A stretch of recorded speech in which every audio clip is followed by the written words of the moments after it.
Listín Diario editorial for September 9th of 2022. Abinader drew the line. President Luis Abinader has drawn the line of national dignity by closing the doors of the country to the leaders of the Haitian armed gangs and especially to their outrageous redeemers, former Prime Minister Claude Joseph. In an unprecedented decision with his own handwriting, the president ordered the prohibition of the entry of Haitian figures who, in the opinion of these defense and security organizations, constitute threats to national interest.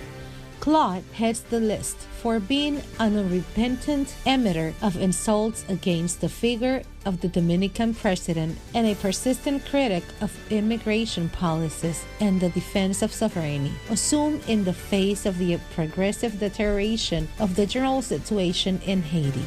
Faced with a country devastated by corruption and political intrigues, by the ambition for power of politicians and gang leaders and secular poverty, President Abinader has been promoting an international coalition to help Haiti out of its crisis. His position is that the Dominican Republic cannot add more weight to the burdens it already bears by assuming the presence and provision of health services, education, and job opportunities to thousands of Haitian migrants established here.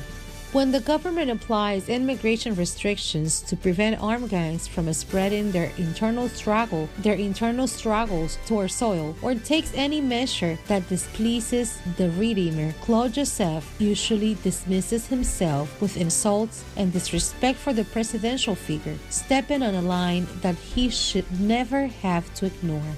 Already labeled Joseph and the bandits as a non-grad person for the country, President Abinader indicates the right that the Constitution grants him to decide which foreigners he allows or does not allow to enter our territory.